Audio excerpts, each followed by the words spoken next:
Meus irmãos, vamos para a palavra de Deus. Quero convidá-lo a abrir as Escrituras no Salmo 50, por favor. Salmo 50. Abra a Bíblia, por gentileza, no Salmo 50. Salmo 50.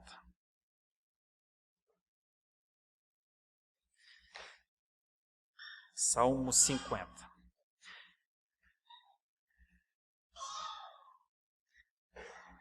Salmo 50, querida igreja, é um salmo de Asaf, como está escrito aqui no título. Salmo de Asaf, um salmo de sabedoria. E é o primeiro de 20 com essa perspectiva de poesia, uma perspectiva que eu vou chamar de oráculo de Deus. Inclusive esse é o tema da nossa meditação, oráculos de Deus. O que são os oráculos de Deus e o que o oráculo de Deus propõe. Então, o tema é oráculos de Deus, sacrifícios ou ações de graças? É a pergunta. Para os oráculos de Deus, sacrifícios ou ações de graças? Enquanto você pensa em uma ou outra, porque é ou, né? Sacrifícios ou ações de graças, eu gostaria de lhes falar deste salmo e da importância dele para a vida da igreja, porque este salmo vai apresentar um contraste. Os oráculos de Deus são apresentados para duas classes ou dois conjuntos de pensamentos. Antes de falar de pessoas, conjunto de pessoas em si, este salmo é dirigido a duas ideias muito antagônicas. O que nós precisamos ao final dessa meditação é chegar à conclusão, em qual dessas ideias eu ando, em qual desses dois conjuntos de pensamento eu estou dentro. Porque nós não estamos falando, ou a palavra não fala diretamente de nós. A palavra fala de Deus. Este é um salmo que fala de Deus, como Ele é. Ele fala dois conjuntos de pensamentos, que nós vamos fazer a reflexão, em qual dos dois nós estamos dentro. Ok? Esse é o exercício. Então, eu vou ler o salmo aqui, e ao final, o exercício nosso é: Senhor, em qual dos dois conjuntos de pensamento eu estou? Qual dos dois pensamentos que o pastor está apresentando é o conjunto de pensamentos que me dirige? Esse é o meu objetivo. Pensemos. Está escrito no versículo 1. Salmo 50, versículo 1. Fala o poderoso, o Senhor Deus, e chama a terra desde o levante até o poente. Desde Sião, excelência de formosura, resplandece Deus. Vem o nosso Deus, e não guarda silêncio. Perante ele arde um fogo devorador. Ao seu redor esbraveja grande tormenta. Intima os céus lá em cima e a terra para julgar o seu povo. Congregai os meus santos, os que comigo fizeram aliança por meio de sacrifícios. Os céus anunciam a sua justiça, porque é o próprio Deus que julga. Escuta, povo meu, e eu falarei, ó Israel, e eu testemunharei contra ti. Eu sou Deus, o teu Deus. Não te repreendo pelos teus sacrifícios, nem pelos teus holocaustos, continuamente perante mim. De tua casa não aceitarei novilhos, nem bodes dos teus apriscos, pois são meus todos os animais do bosque e as alimárias aos milhares sobre as montanhas. Conheço todas as aves dos montes, e são meus todos os animais que pululam no campo. Se eu tivesse fome, não te diria, pois o mundo é meu, e quanto nele se contém. Acaso como eu carne de touros, ou bebo sangue de cabritos? Oferece a Deus sacrifício de ações de graças, e cumpre os teus votos para com o Altíssimo. Invoca-me no dia da angústia, e eu te livrarei, e tu me glorificarás. Mas ao ímpio diz Deus, : de que te serve repetires os meus preceitos e teres nos lábios a minha aliança, uma vez que aborrece a disciplina e rejeitas as minhas palavras? Se vês um ladrão, tu te comprases nele, e aos adúlteros te associas. Soltas a boca para o mal, e a tua língua trama enganos. Sentas-te para falar contra teu irmão, e difamas o filho de tua mãe. Tens feito estas coisas, e eu me calei. Pensavas que eu era teu igual, mas eu te arguirei, e porei tudo à tua vista. Considerai, pois, nisto vós que vos esqueceis de Deus, para que não vos despedace, sem haver quem vos livre. O que me oferece sacrifício de ações de graças, esse me glorificará, e ao que prepara o seu caminho, dar-lhe-ei que veja a salvação de Deus. Caros, quando nós lemos um salmo como esse, e eu procurei ler, inclusive enfatizando algumas coisas, nós percebemos que a lida com Deus, o trato com Deus, a caminhada com Deus, pode não ser algo assim tão simples, eu diria. Porque se este salmo faz parte dos oráculos de Deus, se este salmo faz parte da exposição que Asaf fez acerca de quem Deus era, então o que Asaf nos conta de Deus nesse salmo precisa ser pensado, porque é do quanto nós conhecemos a este Deus que as atitudes que temos estarão diante disso, diante do quanto nós conhecemos a esse Deus. Um exemplo, sabe quando os mais antigos vão entender melhor este exemplo que eu vou dar. Nos dias atuais isso não é tão comum, mas sabe aquele momento quando o nosso pai ou a nossa mãe chamava todos os filhos: sentem aqui, que eu tenho uma coisa a falar. Hoje as famílias são muito pequenas, 1 filho, 2 filhos, às vezes, quando muito 3. Mas a nossa geração para trás é a geração dos 5, 7, 8, às vezes 10 filhos, alguns até mais. Sabe aquele momento quando o pai e a mãe reúnem todo mundo, ou às vezes só o pai, com aquela expressão severa, e então ele diz: todos sentados aqui na sala. Certamente, em momentos assim, alguns temem, outros não. Quem é que teme e quem é que não teme em uma hora assim? Quem é que não teme? Quem não fez nada, quem não brigou com o irmão, quem não falou palavrão, quem não assaltou a geladeira, não teme. Quem não trouxe coisa que não era certo para dentro de casa, esse é capaz de achar que bom, o papai está chamando para conversar, né? Mas e aquele que fez alguma coisa? Como é que chega para essa reunião? Aquele que deve, como é que ele chega? Ele não chega na mesma perspectiva daquele que não fez nada, que está tudo bem. Então transporta isso para o que Deus está falando agora. Os primeiros 2 versículos são uma convocação, um chamado. Deus se pronuncia. Esse é o sentido. Os primeiros 2 versículos dizem que Deus fala e que Deus chama. Essas 2 palavras são muito fortes. Sabe, não é um convite. Hoje eu estou convidado para almoçar na casa dos pais do Davi. Eu estou muito feliz por isso. Mas é um convite, né? Talvez, se tivesse um outro compromisso, alguma outra coisa assumido antes, eu diria para eles: desculpem, eu me sinto muito honrado, mas eu não poderia estar hoje por tal motivo. Não tenho nenhum outro compromisso. Não tenho. Mas é um convite. Um convite amoroso e gentil de irmãos, como muitos convites que nós temos uns para com os outros, né?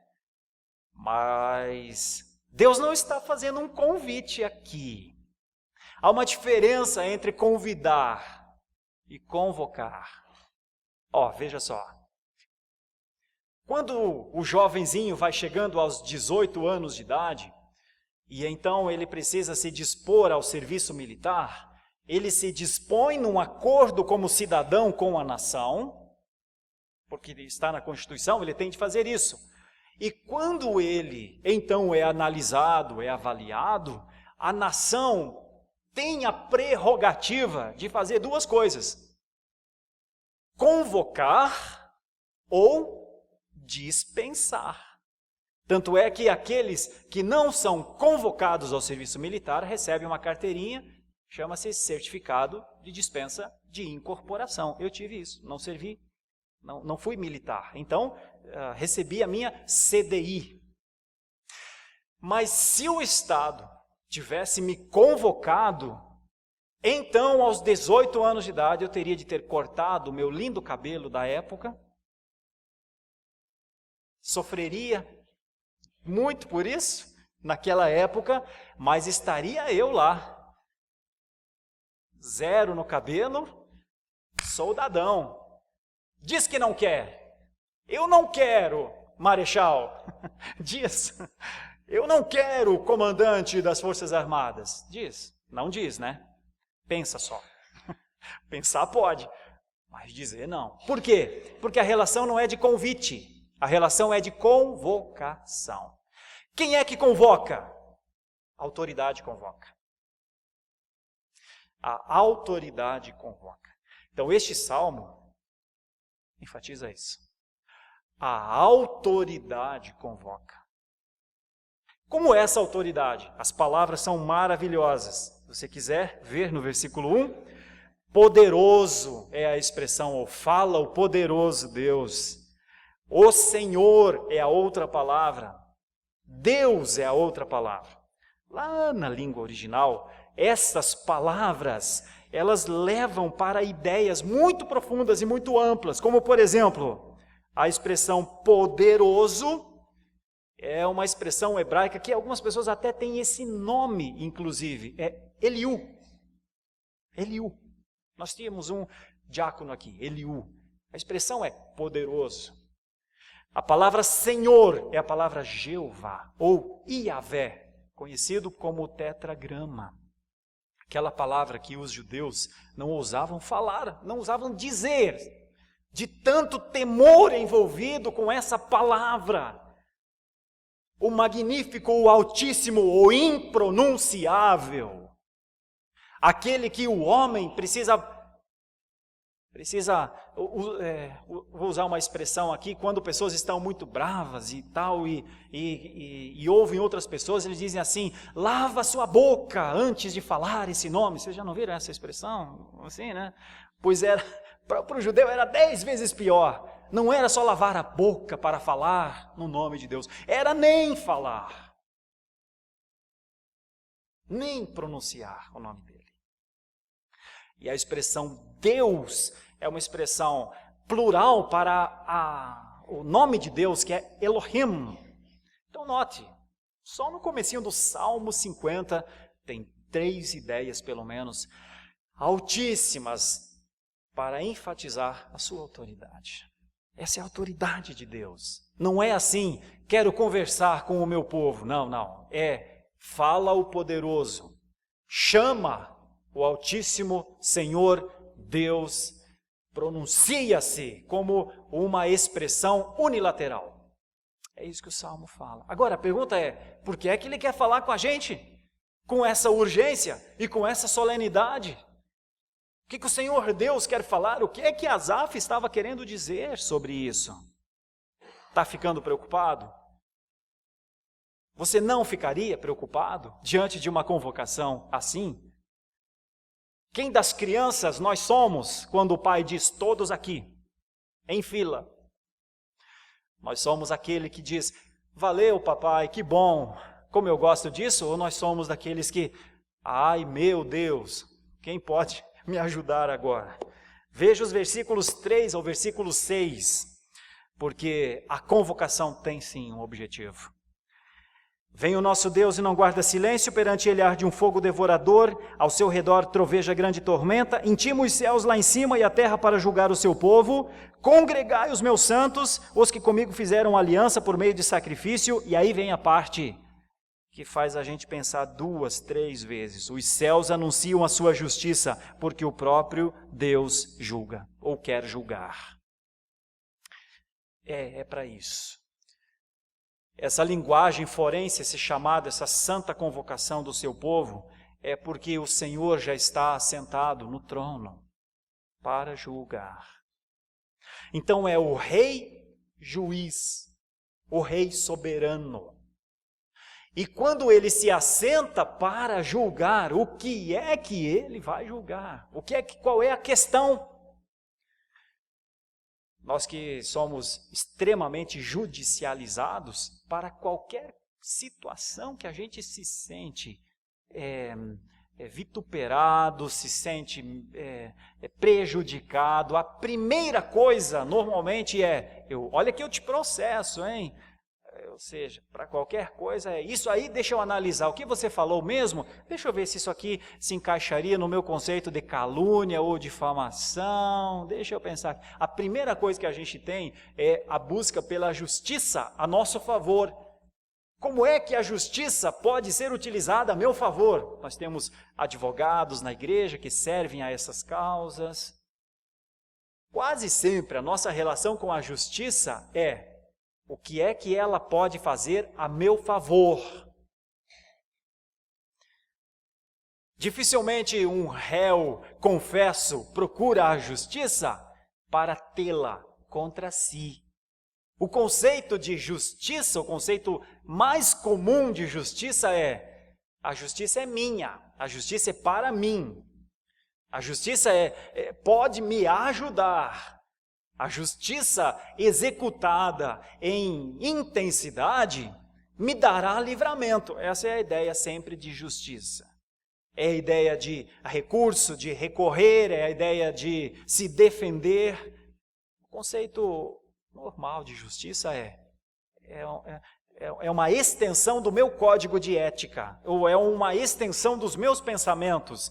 Qual é o artigo que eu posso usar para a minha própria defesa? Esse é o conceito comum que se tem de justiça.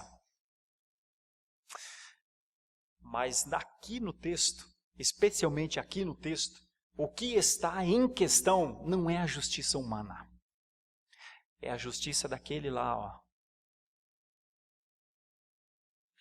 Então a convocação é porque o que vai ser colocado em questão são os procedimentos do seu povo. Por que é que Deus convocou? Porque Ele quer demandar com o seu povo e também com um outro povo, chamado aqui de ímpios, que você não está dentro, claro. Mas o Salmo fala de retos e de ímpios. E Ele quer demandar com o povo sobre procedimentos. Vamos ter que ler no Salmo. Quais são os procedimentos? Os procedimentos estão nos versículos 7 ao versículo 15. A questão é uma convocação, é para juízo, e agora vem o fato. Qual é o fato? Versículos 7 ao 15. Escuta, povo meu, e eu falarei, ó Israel, e eu testemunharei contra ti. Eu sou Deus, o teu Deus, não te repreendo pelos teus sacrifícios, nem pelos teus holocaustos continuamente perante mim. De tua casa não aceitarei novilhos, nem bodes dos teus apriscos, pois são meus todos os animais do bosque, e as alimárias aos milhares sobre as montanhas. Conheço todas as aves dos montes, e são meus todos os animais que pululam no campo. Se eu tivesse fome, não te o diria, pois o mundo é meu e quanto nele se contém. Acaso, como eu, carne de touros ou bebo sangue de cabritos, oferece a Deus sacrifícios de ações de graças e cumpre os teus votos para com o Altíssimo, invoca-me no dia da angústia e eu te livrarei e tu me glorificarás. Eu vou só até o versículo 15, hoje pela manhã. Qual era o problema, meus irmãos? O problema era que a maneira como o povo estava entendendo Deus, quando Deus via a maneira como o povo estava oferecendo os sacrifícios a Deus, ele disse lá de cima, do alto lugar, do sublime trono, não é assim que eu quero. Então todo o chamamento, toda a convocação é para dizer ao povo, não é assim que eu quero, minha gente. Vou dar um exemplo para vocês.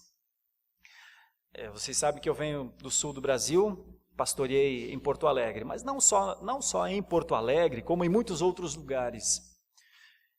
E não sei se é do conhecimento de todos, mas a capital gaúcha, ela concentra índices elevadíssimos acerca de cultos ocultos. Então, magia negra, candomblés e outras coisas são executados assim, com muita intensidade. Muitos centros, macumba braba mesmo. Chegam a dizer, inclusive, que há mais centros de religiões assim em Porto Alegre do que em Salvador, na Bahia, porque é conhecido de todos nós o quanto há, em algumas cidades brasileiras. E é muito grande mesmo o número de trabalhos que se faz a deuses. Em torno da igreja que eu pastoreava, na zona leste de Porto Alegre, próximo da PUC, Rio Grande do Sul, bem em frente à universidade, inclusive, nos 4 cantos da nossa igreja era muito comum chegar, principalmente depois da última sexta-feira do mês, sabe? Tem a última sexta-feira do mês e então tem o sábado logo a seguir. E então quando se chegava para a igreja era muito comum ter os trabalhos de magia negra nas esquinas. Muito comum. Mas era quase como um café da manhã, sabe aquele café da manhã maravilhoso que a gente dá para aniversariante? Rapaz, aquele café maravilhoso ali na esquina, oferecida a deuses. Oferecida a deuses, mas quem utilizava eram os bêbados mesmo, que ficavam felizes quando depois das pessoas oferecerem os seus sacrifícios, passavam por esses lugares e tomavam o aguardente que estava lá oferecido, ou a champanhe às vezes, não muito cara, claro. Quem é que bebe? Quem é que come os sacrifícios? Deuses? Pois é isso que Deus está falando aqui. Acaso como eu, carne de bois, acaso me alimento de alguma coisa? Ei, espera aí. O que vocês estão oferecendo como se eu fosse um ídolo? Porque as nações sempre fizeram isso. O que se faz lá no Rio Grande do Sul, o que se faz lá na Bahia, o que se faz aqui em São Paulo, nos templos pagãos, é sempre a mesma coisa. Oferece-se alguma coisa para um hipotético Deus, e este hipotético Deus usufruirá aquilo. Por quê? Porque se tem uma ideia, vou presentear a divindade, não é? Só que Deus diz, é assim que você está me adorando, povo de Israel? É assim? Você está me tratando como um destes deuses criados? Então eu vou lhe dizer uma coisa, o que você vem me trazer já é meu. Imagine você, chegando em casa, você e o seu filho, e então o seu filho sentado na sala de estar, assistindo a televisão lá nas suas 42, 48, 58 polegadas, assistindo o seu time de futebol favorito, seu filho ali do lado, e o filho diz assim, papai, eu vou te dar essa televisão aqui, que nós estamos assistindo, esse aparelho de hoje em diante é teu, eu estou te dando, pai. Aí você fala, filho, essa TV já é do papai. Não tem nada que você tenha a me dar, filho. Essa TV já é minha. É mais ou menos isso que Deus está dizendo. Ei, o que vocês estão oferecendo já é meu. Tudo é meu. Tudo que existe é meu. Então o que eu quero de você não é o que já é meu. O que eu quero de você é outra coisa. E é por isso que o tema da nossa meditação é: diante dos oráculos do Senhor, sacrifícios ou ações de graças? E essas são as duas cadeias de pensamento. Existe uma cadeia de pensamento que o que ela sempre faz é oferecer alguma coisa ao Senhor como sacrifício. Essa cadeia de pensamento, eu reforço, é a cadeia majoritária de pensamento do evangelho brasileiro, ou do evangelicalismo brasileiro, ou do conjunto evangélico brasileiro. Praticamente tudo o que nós vemos sobre religião no Brasil, quando depende do povo, é sacrifício. Quase sempre. Mas o que a palavra de Deus parece dizer é que Deus não quer nada, na verdade. Uma coisa só Deus quer: o ser humano, o coração do homem, o pensamento do homem, a disposição de vida do homem, o olhar do homem, a contemplação do homem, a adoração dele e nada mais. É isso que está no versículo 14, versículo 15. Oferece a Deus sacrifícios de ações de graça e cumpre os teus votos para com o Altíssimo. Invoca-me no dia da angústia e eu te livrarei e tu me glorificarás. Deus não quer ser agradado por qualquer outra coisa que não seja a sua fé, a nossa fé. Por isso a palavra de Deus diz que sem fé é impossível agradar a Deus.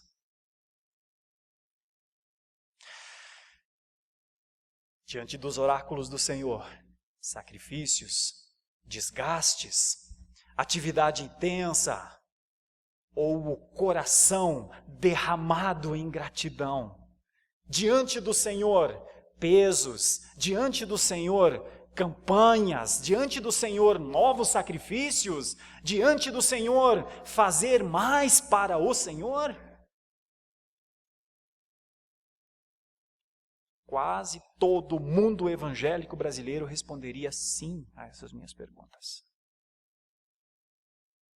Se eu estivesse pregando, talvez em outro lugar, de igrejas de outras cosmovisões, possivelmente a resposta, se eu dissesse: você acha que Deus se agrada do teu sacrifício, da tua fé, do mais que você traz ao Senhor? Você acha que é isso que Deus quer de você? Levanta a mão quem acha que sim. A grande maioria acha que sim. Por isso, essa é a nossa pregação nesse país. A nossa pregação que o Senhor não requer nada que possa ser entregue pelo homem como qualquer tipo de sacrifício para benefício do homem. Essa é a nossa pregação querigmática nessa nação, há 500 anos no mundo e há 150 anos neste país. Deus não precisa de nada. Deus não fica melhor com os nossos atos bonitos, os nossos atos de demonstração do nosso amor por Ele. Deus não se santifica por essas coisas. O Senhor Deus, segundo as Escrituras, não requer nada do homem que não seja o seu ser, a sua disposição, que não seja o atendimento que esse homem dá à convocação de Deus, a chegada que esse homem tem para estar diante do trono do Altíssimo, sem a pena sobre as suas costas, porque justificado ele está no sangue do Cordeiro. Sabe o que Deus requer do homem? O senso de gratidão, porque um homem salvo, que recebeu da sua graça, que foi inundado por sua glória, só tem uma coisa a fazer: cultuar, cultuar, adorar, adorar e cada vez mais diante do Senhor estar e se alegrar na presença do Senhor, na sua palavra, na sua maneira de paternalmente nos falar. É isso que o Salmo 50 diz. Sabe onde vai terminar essa ideia? No culto. Qual é o grande chamamento? O grande chamamento é: onde estão os meus adoradores? Onde estão o meu povo? Onde está o meu povo? Depois os versículos vão enfatizar: congrega os santos. Onde estão os meus santos? Onde está o meu povo que eu chamei e libertei das mãos de Faraó para me prestar culto no deserto? Onde estão as 12 tribos que eu coloquei na terra e disse: aqui é o local para adorar? Onde estão os reinos e os povos quando eu levantei o templo para que lá pudesse ser glorificado? Onde estão os santos que eu espalhei pelo mundo para serem templos vivos? Onde estão? Oferecendo sacrifícios para alcançar algum favor de Deus? Precisa? É a pergunta. E a resposta é: não precisa. Porque não é pelo conjunto de sacrifícios que prestamos ao Senhor, nem que o agradamos, e nem por isso ele se torna mais atencioso a nós. Não é o que o versículo 15 diz. O versículo 15 diz outra coisa. O versículo 15 diz: espero uma coisa só de você, a gratidão pelo que eu lhe fiz. Nada mais do que isso. Se tem alguma coisa que nós podemos fazer, é a ação de graças. Nada mais. Que o Senhor nos dê do seu entendimento pelo Espírito para pensarmos as nossas práticas e nos colocarmos dentro da cadeia de pensamentos certos, ou certa. Existem 2 cadeias de pensamentos. Uma delas é: quanto mais sacrifícios, melhor. A outra é: quanto mais gratidão, melhor. A pregação reformada ensina os membros a: quanto mais gratidão, melhor. Feche os seus olhos, vamos orar ao Senhor e logo a seguir participaremos da ceia do Senhor. Nosso Deus, com esta parte deste salmo, é possível compreender que o Senhor solenemente nos chama para revisarmos, para repensarmos, reavaliarmos. É como quando uma grande empresa de carros fabrica o carro ali, novinho, e de repente, em algum momento, eles começam a chamar para o recall. Volta, porque a gente precisa fazer um ajuste aqui. A palavra havia sido dada, tudo isso está na lei. Os mandamentos haviam sido colocados, tudo isso está aqui. Mas o povo continuava a sacrificar, a oferecer coisas, a achar que se fizesse isso dessa maneira, o Senhor se agradaria. E então o Senhor os chama para rever a prática. Senhor, como é que está a nossa prática diante de Ti? É o nosso coração que o Senhor tem contemplado, tem visto? Ou são nossas ações como que reparadoras, ou são nossas práticas que diante de Ti talvez não tenham o valor, talvez pensemos que tenham valor, mas que talvez não tenham de verdade, na verdade. Como é que o Senhor julga isso, Senhor? A nossa oração é que o Senhor nos dê da sua graça o suficiente para compreendermos que somos santos Teus, povo Teu, para culto, para celebração, para gratidão, para alegria na Tua presença, para a esperança segundo a Tua vontade, para a satisfação segundo as coisas que lhe agradam. Senhor, com Sua graça, assista-nos, povo evangélico brasileiro. Nós necessitamos da Tua palavra para que nossa mente seja saudável, os pensamentos sejam saudáveis. Ajusta os nossos olhos para as Tuas Escrituras e os nossos ouvidos para a tua voz. Em nome de Jesus. Amém.